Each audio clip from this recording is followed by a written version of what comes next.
आहेत।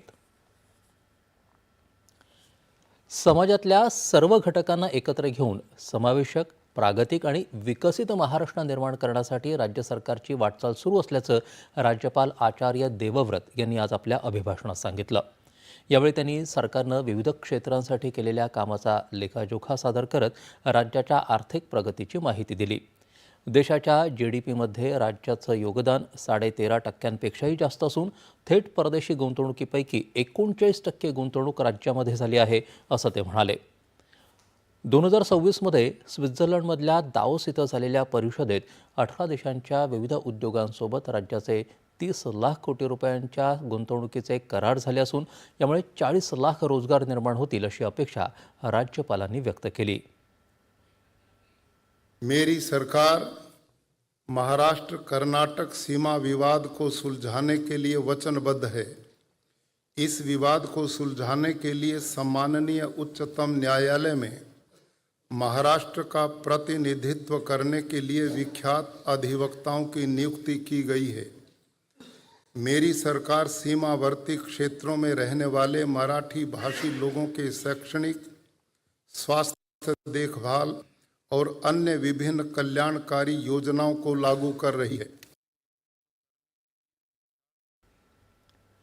राज्यात 1 लाख नवीन उद्योजक घडवण्याचं सरकारचं उद्दिष्ट आहे। देशातल्या उत्कृष्ट राज्यांच्या श्रेणीत महाराष्ट्र अव्वल आहे।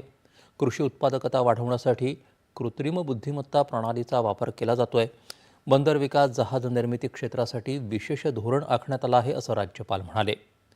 बांबू उद्योग, रत्न आणि आभूषणं, ॲनिमेशन आणि जागतिक सामर्थ्य केंद्र यासारख्या नवीन धोरणांची घोषणा करण्यात आली आहे। मुंबईतली वाहतूक कोंडी फोडण्यासाठी BKC कुर्ला, बोरिवली, ठाणे आणि मुलुंड बोगदा प्रकल्पांच्या कामाला गती दिली जात आहे।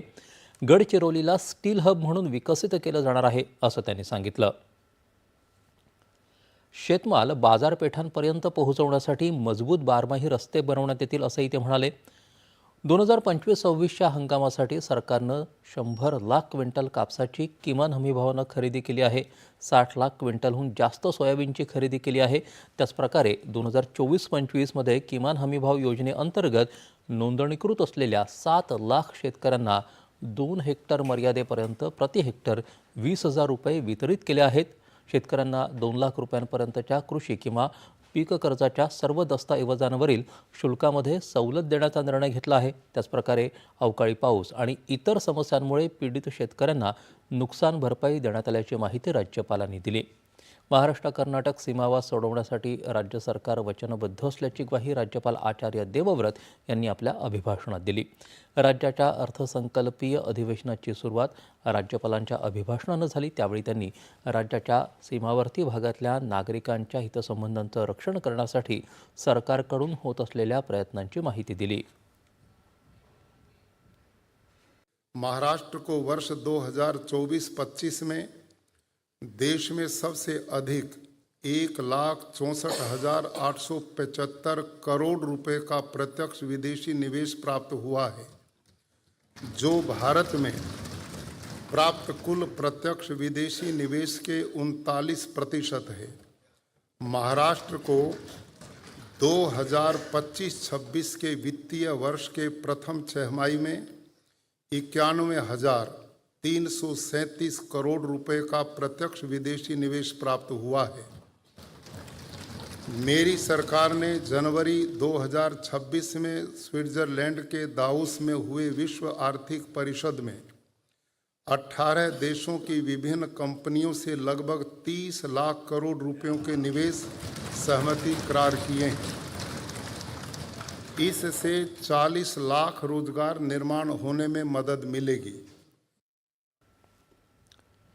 राज्याच्या सर्वांगीण विकासासाठी शासनानं पर्यावरण संरक्षण, शिक्षण, आरोग्य, कौशल्य विकास आणि महिला सक्षमीकरणाला प्राधान्य दिल्याचंही राज्यपालांनी भाषणात स्पष्ट केलं। पर्यावरणपूरक धोरणांद्वारे शाश्वत विकास साधण्यावर भर दिला जातोय। शिक्षण क्षेत्रात गुणवत्ता आणि तंत्रज्ञानाधारित सुविधा वाढवण्याचा मानस आहे। आरोग्य सेवांचा विस्तार करत ग्रामीण भागात अधिक सुविधा उपलब्ध करून देण्याचं उद्दिष्ट असल्याचं त्यांनी सांगितलं। युवकांसाठी कौशल्याधारित प्रशिक्षण आणि रोजगार निर्मितीला चालना देण्यावरही शासनाचा भर राहील, असं त्यांनी नमूद केलं। महिलांच्या सहभागातून विकास प्रक्रियेला गती देत त्यांच्या सक्षमीकरणासाठी विविध उपक्रम राबवण्यात येत असल्याचं त्यांनी सांगितलं. आगामी आर्थिक वर्षातील अर्थसंकल्प आणि विधेयकांद्वारे राज्याला अधिक समृद्धीकडे नेण्याचा विश्वास व्यक्त करत राज्यपालांनी हे अभिभाषण केलं. विधिमंडळाच्या दोन्ही सभागृह